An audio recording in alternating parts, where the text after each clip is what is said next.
And now, the SleepHawk Worldwide Podcast. Here are your hosts, Brandon Staton and Tyler Hansbrough. What's up, everybody? Welcome to the SleepHawk Worldwide Podcast. This is Sleep Dog without the Big Hawk.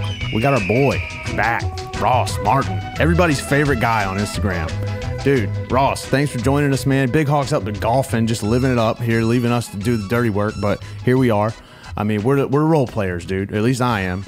And appreciate you joining us, man. Looking forward to catching up, see what's going on, and getting in a couple things. How you been? Yeah, dude. Never in my life would I thought I'd be a sub for Tyler Hansbrough.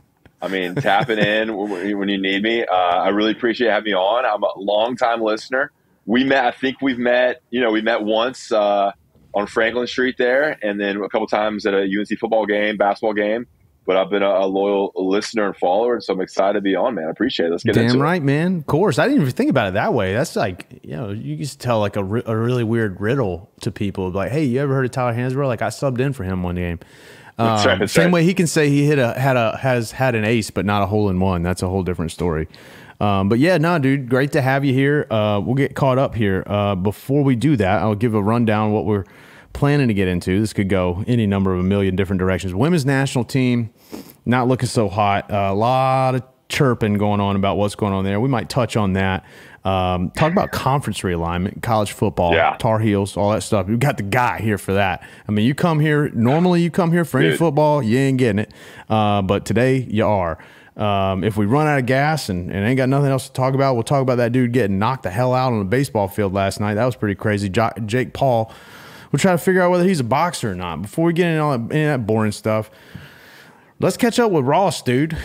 We're with Inside Carolina for a while, man, and now you're up in Michigan just doing your thing. And tell us a little bit about what you got going on and get us caught up. That's right. So, I mean, I covered UNC for 8 years, 6 years in Chapel Hill. No, sorry, 8 years in Chapel Hill, 2015 to 2023 for CBS Sports. 24/7 Sports, and Inside Carolina. I imagine most of y'all listeners are familiar at least a little bit with Inside Carolina. Mm-hmm. And covered football, basketball, and recruiting. I went to UNC, graduated in 2008. So I was Pablo's years, 2004 to 2008. I remember Pablo with the Cliffhangers. I know y'all had a couple of those guys. You had a Noop on recently. Yep. I remember all those guys. They were like the studs on campus, dude. Cliffhangers, like right below the basketball team was the Cliffhangers in terms of just like running campus and just crushing it. And then, so I got 3 years of the Big Hawk, and then hung around Chapel Hill and Greensboro a little bit. So I caught the 2009 championship. Was a freshman during the 2005 championship, but. Dude, I never realized I was there all those years too, dude. I was there 2004 to 10. Yeah. And I transferred in 2004 as a junior. So, I mean, we were there at the same time and somehow didn't even cross paths, I don't think. Yeah. But if you cross paths with me, you were in a dark place anyway. So that's good. Good for you then. I love when y'all go in on like Bob's and La Rez and stuff. It's just so funny because you had to kind of be there. To kind of get the jokes with La Rez and Bob. Dude, we should have named this podcast something about the fact. Like, this is the crazy part to me is that kids these days will never know that building across the street and that hotel next door to La Rez used to be a parking lot and the best Mexican, probably the worst Mexican food you've ever had. Yeah. But at the time, it was the best Mexican. Yeah, Monterey's. No, it was, wasn't it Lowe's Post? Lowe's Post, yeah, that's right. Yeah. Yeah, Monterey's down there in the Y'all should get a sponsorship from La Rez and Bob's. I mean, like, dude, that's the perfect fit, right? Yeah, that's a good call. La Rez, Bob's, we could do some. I mean, what we need to do is go on tour, is what I tell Tyler. Is like, dude, we should just go on. And where do we go on tour? Well, just go a couple bars in Chapel with Four Corners. We go to freaking IP3. You kidding me? Dude. Live shows. Yeah, Armadillo Grill down there in Carbro. Hey man, don't sleep on those wings, by the way. Yeah, so caught the 2005 freshman year championship. Sean May, Rashad McCants, Raymond Felton, Jackie Manuel, Jawad and Marvin, and then kind of caught the whole Hansbrough years. Ty Lawson, Wayne Ellington, Danny Green, and then 2009 when I was still hanging around, kind of living in Greensboro, coming back a lot in Chapel Hill. Caught the 2009 championship. Bounced around a bunch, and then ended up just covering UNC. Never took a journalism class in my life. I know you're a big DTH guy, journalistic ethics, dude. I was the mean streets of journalism. I kind of taught myself how to do it. and I'll tell you, built a Twitter following and kind of it was awesome. Inside Carolina is a great company to work for. I love my 6 years there, and left Inside Carolina in April. Went to Asia, Southeast Asia, Thailand, Vietnam for 25 days. It's a whole different podcast, probably 2 podcasts. Southeast Asia with my friend, one of my best friends named Chad, Thailand and Vietnam, and then moved to Michigan, Ann Arbor, where I currently am. My girlfriend is here for a fellowship for a year. And so the plan is to be here for a year, then hopefully move back to Chapel Hill, Durham, or Raleigh. So I'm kind of like, locked into sports here. I'm trying to, obviously career thing is on a hiatus, trying to find a couple different jobs up here. Got a couple things in the works related to sports, but listen to a lot of podcasts, I'll tell you that. So I'm locked in. Whatever you want to talk about, I'm locked in, man. Well, that's good, dude. Well, I'm telling you, man, you got to figure it out. Don't rush back to it, because I promise you the work will be here somewhere whenever you get back. Yeah. But it's that's crazy to catch up on. Let's before we get into football and all that, because that's going to be a deeper conversation and an interesting conversation for a number of reasons.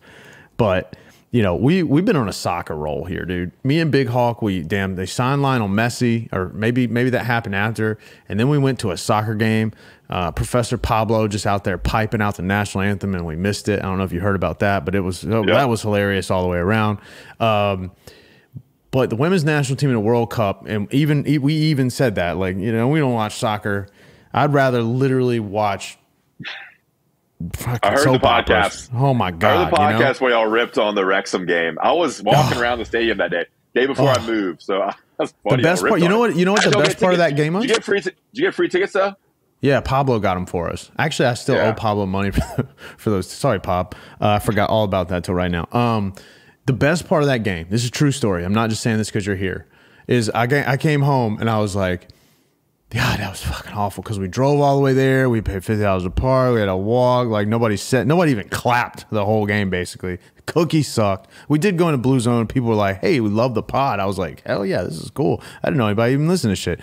Your picture of the sunset, dude. I came home the next day, or like later that night, and you had a nice picture of the sunset. I was like, damn, I'm glad Ross took that picture, because that would have been all right if I had seen that. I didn't even see that shit. So literally, that was the best part of the game. And a lot of people, it was a beautiful night. It was hot as hell, but yeah, it was a great thing for Chapel Hill, great thing for Dan Keenan.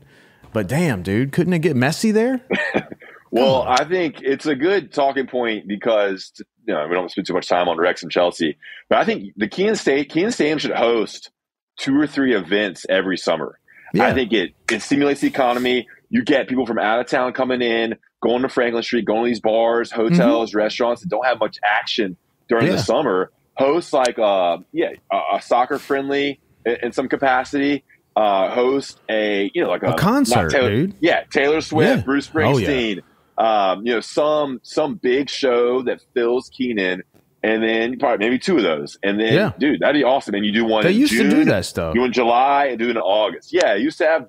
You telling me Eric Church wouldn't come to Keenan? I mean, come on, dude. 100%. I mean, that would be electric.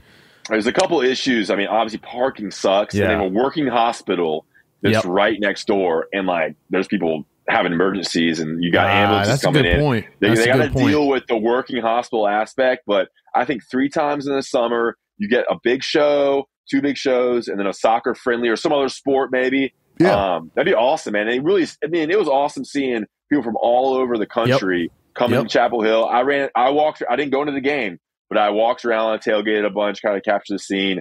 And I talked to people from all over, the Southeast. They were in, had no idea where they're going. I was like, all right, here's here. Dude. And it's great for Chapel Hill that needs that stimulation of the economy in the summer. It sure does.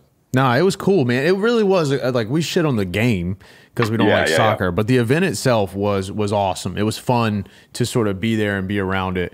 And I'm with you, man. They could even do a preseason football game or something, man. I mean, they used to bring the Panthers in August. That'd be awesome. Yep. Do a practice or something like that. That'd be killer. All right. Yeah. So I mean, listen, dude. SleepHawk, SHWW, man. We solve a lot of problems on this thing. We just need people to listen to us, dude. We could really some damn decision makers over here.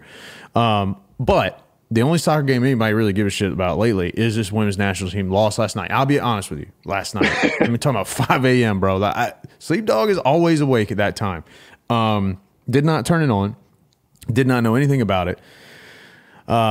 Unfortunate, I think, the way it went. What blows my mind is how many Americans just rooting against America. I mean, I just can't even understand it, because the thing of it is look, there's this huge ongoing debate about, equality in women's sports. I think I speak for both of us. I'm certainly all for it. I mean, who wouldn't be, right? But the challenge, I think, has always been with women's sports is like you have just a physical, athletic ability that naturally is, dude slam dunking basketballs is hard to replace by anybody, right? Nobody wants to watch me play basketball either. But soccer's different. Tennis, we talked a little bit about this lately. Tennis, soccer, golf, a few of these other sports. But soccer is definitely like the cornerstone, women's sport team event in America. And everybody usually rallies around it, man. It's usually a really fun time to sort of get behind the women's team. And it just never got any traction this year. Everybody just seemed kind of doomed from the start. It ended, I don't know any of the specifics. I don't know who got subbed in, subbed out. It was 0-0. I mean, this is exactly, guys, why I don't watch soccer. 0-0, you kidding me? They scored 1 goal, and this is the best team in the world. Best team in the history of the world.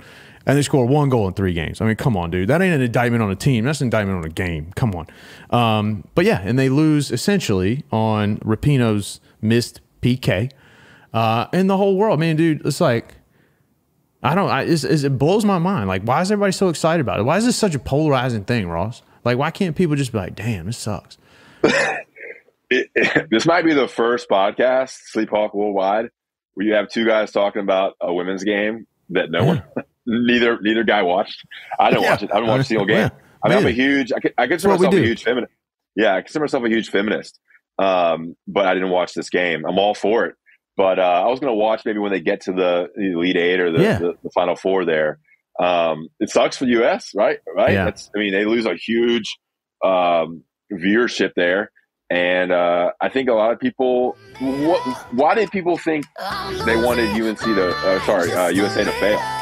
Why do you say that? Dude, so it's just like, you're the Twitter guy, okay? And so when I say they, and when I love making broad assumptions. That's the best part about having a podcast. Is accountability is negligible, right? That's right. But yeah, it's like the blowback. Really, it's like fucking political, right? And like we try to stray. I wanted you to say it. We stray way off of that path, right? And look, man, I don't care if you like or don't like her, talking about Rapinoe or whatever they're standing for, whatever their social causes are. Look, everybody's got their own opinions. And look, I got mine, you got yours, everybody else got theirs. I don't give a shit what your opinions are any more than you care about what mine are, right? I just think it's crazy that in general, the whole storyline hasn't been, oh man, no one said a word about how Sweden beat us. Right? Nobody has said a word about how these other teams, all the talk is about is like, essentially, these loudmouth women got what was coming to them. And that's a really, really, really unfortunate narrative because, I mean, fucking America, dude. This is the World Cup. Like, what is the point? So, it's a bummer that they lost because this is something, where do they play in? Is it in Australia? I'm probably going to be really bad about that. Is it New Zealand? I think it's New Zealand. Somewhere over there. Yeah, way the hell. Wherever they play, and it was dark at 5 o'clock in the morning here. All right? Yeah. So they're on the other side of the world. Tough time difference for the Americans. Yeah, but I mean, it's like those are the types of things, like you talk about the local economy or whatever, but that's like America needs a rallying cry right now, right? And so if we go deeper into the World Cup, right, it would be, a couple weeks of people just like, cutting out of work or skipping work and drinking beer at 5 a.m. at some random ass place, cheering for the same thing, man. We just don't get that a lot. So it's unfortunate. I mean, if nothing else, then it was an opportunity for us to sort of like all root for something that it's kind of fun because nobody knows what's going on. And I mean, everybody's just standing there about dozing off, it's 5 a.m. and like nobody scored in 6 months and then bang, somebody scores and everybody's all excited and we just don't get that. So, I mean, damn shame to watch it now. Yeah, I mean, I saw what you saw. It's on Twitter. I try to follow on Instagram and Twitter like I try to follow liberal people, left people. I try to follow people right, conservatives. I try to follow both. I try to see what both sides are saying. I'm pretty down the middle. I'd say I probably lean left if you're gonna put a gun to my head. But dude, this is such a weird time where you have to be one side or the other. I think most people are down the middle and want to be down the middle and kind of agree on most things. But all you hear is the loudest people on the left and the loudest people on the right. And that's not the majority of Americans. I think most Americans are pretty much in the middle with certain thoughts on certain opinions, left or right, on certain topics. So I saw the Rapinoe stuff. I said people bashing Rapinoe. People hate her because she kneeled during the national anthem. She has pink hair. She's a lesbian. All this stuff. People were so angry at her, and I don't care, man. Like I don't care what she does. Good for her. And so it's kind of weird. It shouldn't be political, is what I'm saying. Yeah, it's right. Because she's representing America. Go ahead. Here's what's interesting to me. Right, people have the same sort of hatred for this. They appear to have the same sort of hatred, and just reveling in her failure as a fellow country person. Yeah, as I have for Mike Krzyzewski. Right. But the thing is I just don't like Mike Krzyzewski because he's a rival. He coaches for the other team. If I met Mike Krzyzewski, there's one thing I acknowledge is that he's one of the greatest coaches of all time. He's awesome. Yeah. He's a really good coach. Probably everybody else says he's a good guy unless you have some tie whatsoever to Carolina, then you can't stand, right? So but the underneath, the under the hood there is completely different. And so that's the part that's so intriguing to me. You're exactly right from the political spectrum. Yeah. It's look, when I get on, I do the same thing. I'm looking at all this stuff. I let the shit rile me up that I don't agree with, but unequivocally I'm there for the comments, dude, because it is just, there is no better place to just feel a sense of just being alive than watching some random ass dude just cook on the Twitter comments, man. Whether he's an idiot or whether he's a genius, I mean, you just get some of it all. I mean, you got a guy who's literally got his face, his picture, his name, got a picture with his grandkids and stuff, and just going in. I'm like, bro, you really gonna say that in a public forum? And versus other people, it's just that's the best part about all this moronic nonsense to me. It's just the shit people say to each other. It's great. You got a guy with his family, like you said, family and his kids and his beautiful wife. He's got a Bible verse, his profile. It says Braves, Panthers, a NASCAR driver, gate pounding, Tar Heels. And then it's like, fuck you, like yelling at people and cussing and doing the exact opposite of what should be Christian stuff. It's so funny, man. You have the guys that look like the most clean cut guys just ripping into people. I mean, Twitter is a loose place, dude. And then you got the exact opposite. Man. You got to say it too. I mean, you got the exact opposite. You got all these people out there with just the craziest left side. I mean, it's lawless on Twitter. I mean, that's the one thing. When you were one of the first people, we started trying to get active on. When we've done a shit job of it. I'm more active. I spend more time on it. I'm just not very vocal on there. But it is, dude, it's such a great place. I mean, X, I'm sorry. It's X now. It's so entertaining. I love Twitter. It is. Tyler's going to so cancel funny. us when we get back because we turn it into a political talk podcast. Yeah, it's so funny, so informative. I get my news from there. I get my humor from there. I talk to my friends on there. I love Twitter. Not trying to make a spot. I'm pretty much down the middle.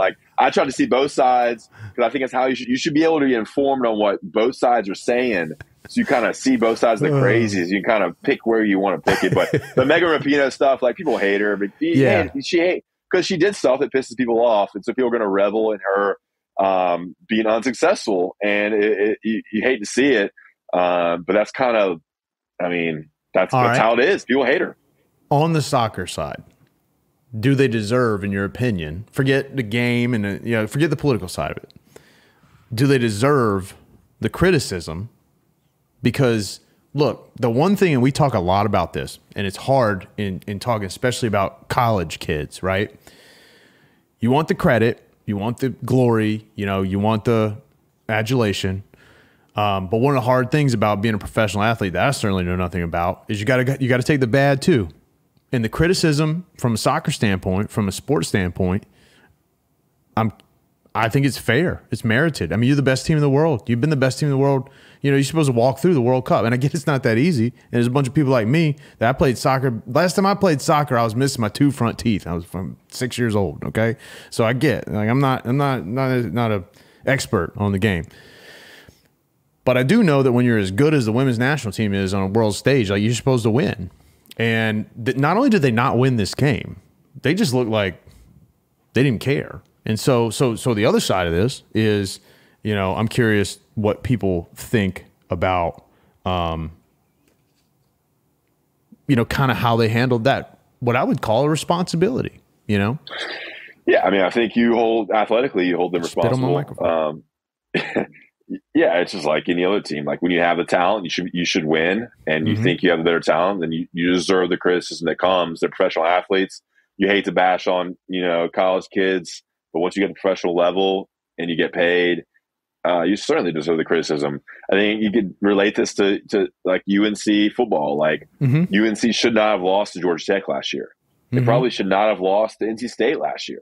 And so you criticize them, and when as a team they have more talent, they're playing at home, and they don't make the plays to win. So I think as from a journalistic standpoint, they're certainly fair to criticism. Dude, I didn't watch the game. I didn't watch anything with that. I mean, women's soccer. So I'm all. I do like the World Cup. Like, I wish I could get more locked in. I like the men's World Cup, women's World Cup. I just didn't have the time to watch this one. But and that's the thing with women. Fair criticism is fair. It's like, sure. And that's the thing with the women's World Cup is, like, I guess with the men's World Cup, I would probably still. Well, the thing about, but here's the caveat, right? The men's World Cup you can keep watching because you know the men ain't gonna be there. So you got to find, you know, that's right, Ronaldo or whoever, blah blah blah. That's like, right. you'd rather watch them anyway. I mean, yeah, you're rooting for America, but you know that's some, you know how that story ends. On this side, it's like, dude, I couldn't name a famous, you know, female soccer player that's not American. So anyway, good segue into we could combine our names, like Ross Dog sounds like some sort of, like, you know, rush hour political talk show. We should maybe think about that going forward. This doesn't work out. That's right. Big Hawk's probably gonna kill me when he gets back. He's like, dude, I'll leave you alone for one episode. Do you think he listens? Do you think Tyler listens to this after? He'll probably listen to it on the way home because he's coming home from Pinehurst. You know, so that's right about how long that drive is. He's probably gonna wonder what the hell Sleep did while I was gone. Well, so he's about to find out. Is he back in Chapel Hill now? No, he's probably. I'm saying, like, does he live in Chapel Hill? Oh, I yeah. know he was in Kentucky for a while. Yep. He was in Kentucky with a knee surgery, on right? the pickleball circuit. Yeah, he's on the pickleball circuit, moving around. Just you know, I think dude's damn near pro pickleball player, man. I think he's like, we joke about it, he's really good. I mean, hell, he covers the whole damn court. How could he be that bad at it? You know. So preparing for this podcast, did my homework here. I listened to the last 2 pods. And I got the whole pickleball breakdown. That's awesome, man. I mean, like, competitive, dude. I want to get into pickleball. I've played a couple times. I need to find something here in Ann Arbor, and definitely back in Chapel Hill, Durham, Raleigh. So I'm gonna be locked in too. But it's awesome that Hansbrough's getting into it. Like, you got to, like, find something that keeps the competitive juices going, the camaraderie, very social. Like, I love it. Like, golf the same way. Like, you got to keep something that gets that youthful competitiveness and athleticism continuing as you get into your late 30s and 40s, right? Yeah, you're telling me, dude. I ain't found it yet. I just watch a lot of Forensic Files. Just yell at the TV when the Tar Heels are on, which is something that's going to start happening here in a few weeks when football starts, right? So, Sleep Dog, season ticket holder, you know, got my heart is in it, okay? Drake May, in my opinion, dude, Drake, if you're out there, buddy, Bo, Luke, Mr. May, anybody that knows Drake, dude, I'm on Tyler hard, heavy. I want Drake on because, dude, he's the guy. You see, I love Sam, all right? Commanders fan, love Sam. I would not be mad if Commanders just lost every game on purpose to try to draft Drake May. I mean, this dude's going to have it. And I'm curious because you're the expert. I'm the fan, and I got my heart in it. And every year I just, you know, I get burned by Washington. I get burned by Carolina, you know, Tar Heels. I get burned by the Mets. Right, these are my teams, dude, and it's just the same old song and dance. All right, I didn't know you're a Mets fan. Yeah, dude. Unfortunately, you big Frank the Tank guy. Yeah, he's funny, man. You know, the Barstool guys are funny. He was actually. I was at the National collector's card show, baseball, basketball card shit a couple weeks ago. He was there. I didn't see him. Oh, okay. But there's all kinds of guys there. It was when I met Pedro. I don't know if you saw that picture on. Yep. And yeah, he was there, and I would have loved to run into him because the thing I like about other Mets fans is like nobody is just a Mets fan because it's cool or because it's been cool, right? There's a lot of Braves fans. Right. And I get that, okay, the South and they've been Braves fans and blah, blah, blah. Like, buddy, there's a lot of people our age that are Braves fans because the Braves were good as shit when we were kids. Like, that's why they're Braves fans. Because it ain't like they just go to games. Yeah. Smalls, Avery, and Lee Brandt, Maddox. Dude. Yeah, Maddox, dude. They had Lemke, Blauser, Rafael Belliard, dude, Dave Justice, Ron Gant. Like, I was in it. Okay, Crime big Dog, time. yep. Yeah, Javi Lopez. All right, Chipper, of course, all those guys, right? But the thing about a Mets fan, how do we get from Tar Heel football to this? We'll get there, folks. Just trust me. But the thing about a Mets fan that I think Frank would get is like, dude, Mets fans have been Mets fans their whole lives. It's like you're born into it because otherwise, why the hell would you be a Mets fan? And so, what's that? Go ahead. Well, it's very similar to being an NC State fan. Yeah. You don't choose to be an NC State fan. You either went there or your dad went there. Yeah. Like, you're not like, fuck, I want to be a State fan and go, Adidas. And like go mediocre in football and basketball every year and be on the bubble every year. So, yeah, you can be real smart, though. I got to hand it to some engineers, boy. They put bridges together and shit like that. Turn them into great state troopers and such. But so, a Mets fan is like, you are the glory days, like the 80s. So like a guy like Frank would appreciate, I don't even know how old that guy is, probably about my age, but would appreciate some of the nuanced stories of over time of the Mets. Like everybody kind of knows the Bobby Bonilla contract, how he gets he's like the 10th, third, he's one of the highest paid players on the team and he ain't played in 20 years. Right. But like some of the just blunders historically that they've had over the years. And like my earliest memory of baseball was I played T-ball and I was number 9 because the Mets had this rookie named Greg Jeffries that my dad just thought was going to be the next like a Mickey Mantle. And dude, I don't think he ever played more than 3 years in the major leagues. And that's just a classic Mets story. So, I would have run into him. It would have been cool to like chop up some like real old school Mets stories. But other than that, man, that's all you get from the Mets and just disappointment. But tell me, dude, what's going on with the Tar Heels. Tell me football's not going to do this to me. Yeah. Tell me Drake May's going to win the Heisman Trophy and get drafted number 1 overall. I tweeted that specifically so that I can come back to that, this time next year, right after the draft, and just tell everybody I told you so. What do you think is going to happen here? Yeah, let's get into Tough it. Schedule. Super interesting year. I think let's just start. I mean, this is like I could go on for an hour about this, but this is a huge year for Mac Brown. Like, this is his 5th year, right? So in 19, 20, 21, 22, 23, his 5th year. He's always had a stud quarterback. Remember that. What got Larry Fedora fired was years of Nathan Elliott and Chad Surratt and trying to figure out quarterbacks in 17, 18. Mac Brown's always had good quarterbacks, and he's got a great one this year. They got to win. They got to win big games. You have the best quarterback we have one of the best quarterbacks in the country, if not the best. Top 3, top 2. There's a couple other good ones out there. Caleb Williams, a couple other people out there. But I mean, Drake May he's going to be a top 10 pick, if not top 2 pick. And so that's the most important position in all of football. They touch the ball in every play. They're making a decision on running, making a decision on passing. You have one of the, you have an athlete back there who can make all the throws. Like, he's a known commodity. So you have a great quarterback, and that's where it starts. And then I think, the schedule. I think the schedule kind of sets up pretty nice for UNC. The game in South Carolina is hugely important. I think you start there. If you go 1-0 against South Carolina, that's huge. You got App State, which should be a win in Chapel Hill. You don't want to guarantee that because that UNC struggled with App State. App State came in 2019 and beat the Tar Heels, and then last year it was very, very close in Boone. And then they have Minnesota coming up next. So ideally, if they go 3-0, like that is, man, you're set up perfectly. You're probably top 15 at that point. And that's the dream scenario, going 3-0, beating some really good teams. I mean, I think South Carolina is a decent team. Minnesota's a decent team. Big Ten. Then App State, it's a solid win there too. But they got to start winning big games at big times in the season.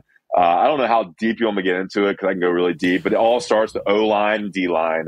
Go ahead. Yep. Ask your question. Well, I was just curious because, I think everybody understands offensively. Your questions are going to be, all right, are they going to replace, Josh Downs and some of these weapons, right? And so I'm curious to know, from your perspective, because I'll be the first guy to tell you. Look, one thing I've learned about Carolina football, basketball, is I start paying attention when the season starts, dude. I ain't into recruiting anymore. I don't care how many stars. You're like a casual / like leaning to heavy fan. Yeah, my heart can't get that much into it, man, to follow these kids that I'm trying to bank my self-esteem on, basically. I'm like, look, show me, all right? Get on the field, show me, and I'll be your biggest fan. And I'm not your biggest fan. You show up to Carolina, I love you, all right, period. But I just ain't, I don't have a headspace to dedicate to 3, 4, 5-star recruit. I don't know.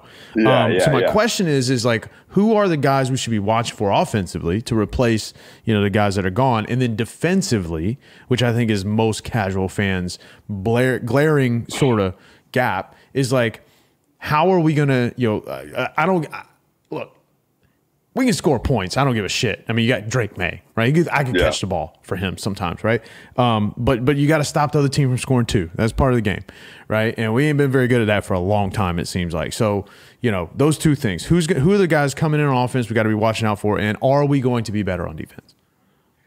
Yeah, so I have to switch my mind because I'm used to being on Inside Carolina podcast where you go into deep on like the third team. Like we're talking depth charts and all this stuff for like subscribers. To switch my mind to like the casual fan. Ain't nobody here. Everybody here is here to get dumber. So just keep that in mind. When you start going through all these names, just like people are gonna log off. So the key, they have a new offensive coordinator. Like Phil Longo was the offensive coordinator for the last 4 years. He's up at Wisconsin now. And so you have a new offensive coordinator. Chip Lindsey came here from UCF. I believe is right. And that's a big deal too. Like, how is he going to change or make Drake May better? So there's going to be some differences in the offense. Like, are they going to have a different running game? Are they going to have a different little passing concept? Is it going to be as much air raid as we've come to know in the last 4 years? So that's one thing to look for the casual fan. Like in the first couple games, like, is the offense different? Is there more focus on the run game? Are they still running 4 verts? How they involve the tight end? Like, look for those things because Chip Lindsey will be a big determinator on the success of Drake May. Wide receivers, these are names you know. Ready, listeners? Devontae Walker, transfer from Kent State, comes in 6'2", 6'3", stud, should be an NFL draft pick from Charlotte. Had some injuries during his recruitment. He's already preseason All ACC first team. And he hasn't played a snap in the ACC. He's going to be Drake May's go-to guy on the outside. Devontae Walker, I think Tez Walker. So, like, they replaced Josh Downs with a combination of Devontae Walker and then Nate McCollum from Georgia Tech. That also, with Antoine Green there as well, they replaced those two guys. So those are the 2 transfers on the wide receiver group. Those are the guys' names to know. The offense is going to be fine. Do not worry about the offense. The offensive line is a bit of a question mark. That will impact protection, obviously, in the running game. I'm a little concerned about the offensive line. The running game should be solid, if not like top in the ACC, I think, depending on how much they run it. They have a bunch of studs back there. George Pettaway, Amarin Hampton, British Brooks, Caleb Hood, Green, Elijah Green. They got names for days on the running back groups. The offense should be good. Defensive line, like this is the year the defensive line needs to step up. They got 5 stars. 4 stars, almost every position. Travis Shaw, Miles Murphy, Kamen Rucker. They got tons of guys. It's time for them to step up. Like, this is a huge year for the defensive line. Like, I challenge that group to step up and make a difference. It's a huge year for Gene Chizik and the defensive line coach, Tim Cross, to kind of step up because that's going to be the difference. If UNC's defensive group is top 50, and the offense is top 15, top 10, like it's a 10-win team. Because I think the offense can certainly outscore people. I think the defense just has to kind of like keep people under 20, under 30 even. Yep. And I think the offense is going to be fine. As long as there's no like big issues on the offensive line, the offense should be rolling. Like, I'm not concerned about wide receiver. I'm not concerned about tight end or running back. Just protect Drake May, open some holes at running back. And then as long as the defense can stop some people in key moments, there's a chance this team could be, a really, really solid team heading into Clemson and heading to NC State in the last 2 games of the season. Yeah, that's what I was getting down to. Ask away. That's what I was getting down to. Because and this is what we did a lot of last year, right? And that's the problem is in a weird way, like Carolina, they haven't really been a team that wins a lot of games that they're not supposed to win in a long time. There's a handful. They don't win big games. Under Matt, they don't win big games. They don't win the big ones. And then they also like what makes them, but they could be a very good team without winning the games that they're maybe not the big ones, right? They're maybe not supposed to win, the Notre Dames or the Clemsons or what was the other one I was just thinking of? Anyway, like the bowl games against Oregon and ACC championship game against Clemson, like those were really big opportunities. Like I think they played great against Oregon, and they were down a bunch of people, but like they lost the last 4 games of the 2022 season, and like you got to beat Georgia Tech. Like Georgia Tech sucks. Yeah, I mean, you got to beat State at home, double overtime. Like State's good. Like State and UNC football is like a Spider-Man meme. Like they're the same. It's mediocre and then hope for a good season every other year, So and that's the thing too. You got teams that have your number, right? Like you mentioned, like App State. Like App State always plays us. I was at the game we lose. We could have easily lost that game in the 88 overtimes, whatever. Virginia is another team that always seems to have our number. We never really play that great against Georgia State. So I can understand even to a certain extent having to cross that threshold and win the games, win the big games. But we lose a lot of games that we also shouldn't lose, right? And I'm not even talking about a lot of times to average opponents. It's to the ones that like it's like somebody's asleep at the wheel there. But so I'm always the guy that's like, if we can just win the ones we're supposed to, right? And maybe sprinkle in a damn win that's like, the South Carolina game, right? We got a shot there. I mean, we shouldn't go into that game as like a touchdown underdog. I think UNC should be favored. Yeah, I agree. I would agree with that. Right? But like it'll be like a maybe marginal. Maybe we're a short dog, right? But then to your point, right? If you start the season 3-0, all right, Duke. I mean, I don't give a shit. You shouldn't lose to Duke. Period. At home, especially. Then, or sorry. I was a little farther down the Pitt's next, you got right? Pitt on the road. That'll be usually pretty tough, but like you should win that game. Syracuse, you should win that game. Miami at home, you should win that game. Virginia at home, you should win that game. Georgia Tech on the road, you should win that game, right? Campbell, God bless, should win that game 100-0. Now all of a sudden, dude, right? Like again, Duke. You should now maybe 1 or 2 of those games I just said you should win. Maybe those are closer. Miami, for example, that sort of thing, right? But these are teams we've proven we can beat, and sometimes we've proven we should be favored over. Now all of a sudden, dude, you're what, like 10-0, yeah, and you're going into Duke at home. Then you have the Clemson and the NC State. And really for me, it's the Clemson game, right? Those are 2 tough road games. And that's the thing, man. If you're a Carolina fan, a Carolina football fan, you always look ahead by saying, dude, if we can just do what we're supposed to do, because this is the thing. Like last year, the ACC was a down year. And like you could have come out of there like, I think if you win the ACC last year and you lose 1 game, you're in the college football playoff if Drake May's your quarterback, because I think that matters, right? And people think that's nuts because, look, dude, I'm not saying we're as good as Alabama or Georgia or any of that shit at all. But the fact of the matter is like ACC is a power conference, and the NCAA cares about having their stars in the college football playoff. So that's what's crazy. Like if we could do it right and win the league and say we lose 2 games, which would have, I think, been the thing that would have had to happen. Like we could have theoretically lost 2 games and been in the damn college football playoff if we win the conference championship. So it's like it's a weird opportunity that the team gets by being in the ACC, which is still, gotta be top 2-3 conference for now, right? That's what's interesting to me, right? Is as you go through this, there are things that could happen where you could wake up one day and be like, holy shit, man, we might just be there, right? So the big thing here is like, you do not want to waste Drake May. He is a once in a 20-year quarterback. Look, I said the same thing about Sam Howell, and Drake May was pretty much better than him within a couple of games. So this is the year. Like, I don't know if another Drake May is walking in next year or next 5 years. So like, you do not want, and like, it's there. Like, you have 4 and 5 stars across the defensive line. Like, they need to step up. You have experience at linebacker. You have a whole new group of defensive backs in, but you've got some talent there. Like, this is the year to take advantage of having Drake May. And when you have the best quarterback, you can win a lot of games you maybe think you shouldn't have. Going through the schedule, like, you went big fanboy there, which I love about you and Tyler. Y'all are very Carolina blue glasses there. Oh, I love when Tyler, like, shout out Tyler, but like, dude, to talk about players on the basketball team. I know he doesn't want to rip kids, but it's just like looking back at some of the podcasts, he's just like praising some of these people and just like, hey, it's just funny. But in Tyler's credit, and I always go back to this, Tyler's credit, man, he literally called Walker Kessler big time. He said he had the chance to be one of the best big men in the history of the and look at what Walker Kessler is blowing up. He's about to have a major breakout season too. It was a rookie last year.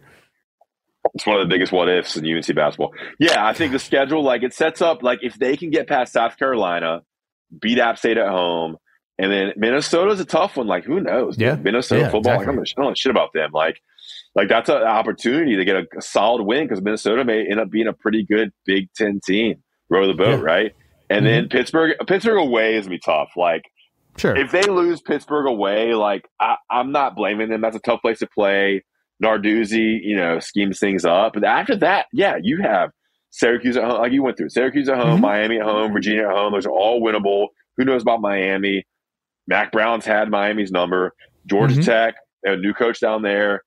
Campbell, and then it all sets up like Duke at home. Like, Duke is a rising team with Riley Leonard, but that should be a winnable game at home during homecoming. And then it all sets up for Clemson. Who knows, dude? Clemson, like, UNC can beat. I mean, I'm not saying they're going to beat them, but UNC could beat Clemson because you have Drake May. Yeah, that's the whole point. If you're down 14 at halftime, it does not matter. You have Drake May. Like, that's the point. Like, it's college football. Like, shit can go wrong, and then stayed at home. So like, this season could go 8-4, which is the UNC special, but it could go 10-2. It could go 11-1. But it could go 12-0, dude. It could go 12-0. I'm telling you, have who, in my opinion, all right, Caleb Williams, I don't know a lot about him. I'm obviously biased, one or the other. I mean, but you have, like, not only a great quarterback, you have literally right here, right now, one of the top 2 players in college football, period. Yeah. And he's the quarterback. It's not like he's Desmond Howard or some shit, which is also awesome, but he's like the quarterback. Like you said, he's going to touch the ball every offensive play. So all the defense really has to do is, like, remotely keep the team in games, which I don't think they did very well in times last year. So dude, have a pick six. If you have a pick six, like, that could win the game. Like one pick, like one defensive touchdown, and that could be the difference. Or hell, sometimes just have one. Don't give up 6 when they have the damn ball. I'm saying anything in the positive on defense is like because I think UNC can certainly outscore teams. I think South Carolina is huge. Not just in terms of like UNC schedule, but I think just in fan. I think this is a great thing to talk about. Like, UNC fandom, it's all about kind of, you need a winner. You have to have a winner. This isn't like Iowa State or like, East Carolina or some shit. Or bum F team that, like, that's the only show in town where you like, there's nothing else you're doing but going out to the Iowa State game. Like, UNC fans need a winner, and they need the hype to turn out in Kenan Stadium. So beat South Carolina. I think it's the most important game of the season. Beat South Carolina, get things rolling at home against App State and Minnesota, and then ACC play. Let things roll, and barring injuries to any key players, I think this team's going to be really good. I think they're very talented. I think this should be the year for Mac Brown. 5 years in, all the recruiting. I'm not sure there's a single player from the Larry Fedora era. So this is all Mac Brown's team. let things roll. And a couple months, we'll know. Yeah, exactly. I mean, I'm gonna be at that South Carolina game, just giving it all I got, just yelling in them on, right from wherever the hell I'm at, like they can hear me, like I know what I'm yelling about. I got a question. When is the SleepHawk tailgate gonna happen? When are you gonna buy a place at the Bell Tower and stop going to the Carolina Inn and spending fortunes on White Claws, dude? Get a keg, get a big case of beers. When's that happen? Well, that's a great question, Ross. Invest in football. That's a really good question, Ross. First thing we'll do is maybe on the next episode we'll call Carolina in and see if they've put any thought into what they've done. Last time they called, told us his claw was $8 plus tax. I mean, kidding me? And I got to go buy a raffle ticket to get one. That's right. Nonetheless, hard to beat that. Don't get me started on the Carolina Inn's ticket system. Oh my God. Anyway, I'm sure there's some kind of dude, I mean, you can't shake hands with some old head at the damn city level, get some other workaround done there. I'm sure there's some back office deals to be had to make it a normal buying process for the $800 I'm going to spend on White Claws. Yeah, good question, man. I don't know, man. It's pretty hot out there. Got air conditioning in there. Anyway, I mean, we're going to get you back to talk about conference realignment, by the way. So we're going to have Ross part 2 to talk conference realignment in a different place. That way we can keep dedicating our time to a real conversation matter right now. Yeah, we do need to get better at, I don't know, man. Damn, Carolina Inn's so fun. Yeah, but picture this, man. It's like, it's October. The leaves are falling. It's crisp. And you have a SleepHawk Worldwide on the tent right there by the Bell Tower, right next to, a couple other big tailgates. Jordan's there probably. Yeah, you probably Lawrence Taylor's probably there. Yeah. Lawrence Taylor smoking a cigar in the corner. You have a keg of just like the lightest, crispiest beer. You have a couple of bottles of Blue Shark vodka, former sponsor of Inside Carolina. Okay, and dude, it's just loose, man. And then it's an after party. It's a tailgate and the after party there. It's Eric great. Church will be there at the after party, I'm sure. Drake, I'm pretty sure. Drake. Yeah, and the Ava Brothers are playing at the beginning of it. Yeah. Maybe I think T Swift, you should probably come through. Yeah, dude. I mean, hell, it sounds like a party. It's a good idea. I'll run that by the Big Hawk. Run that by upper management. See if we can get approval on a budget for that. No, we definitely got T-shirts coming out, by the way. And that's our first foray into just seeing just how good of fans these people are that listen to podcasts. Will you buy a T-shirt? I posted the poll. Hey, we had some pretty good results, but money talks here. Our buddy Big Dan, the T-shirt man, is going to be printing us off some SleepHawk Worldwide limited edition. So be on the lookout for that. Yeah, dude, we got to get you back here. So you're going to come back for the conference realignment talk? Sure, anytime, man. Hell yeah. I might have to get a damn regular. I got a lot of time here in Ann Arbor, so anytime you want me on, little co-hosts here and there, I'm all in. This has been awesome. We might chop this shit up in 2 episodes. Pablo, do work your magic. You do whatever you want to do.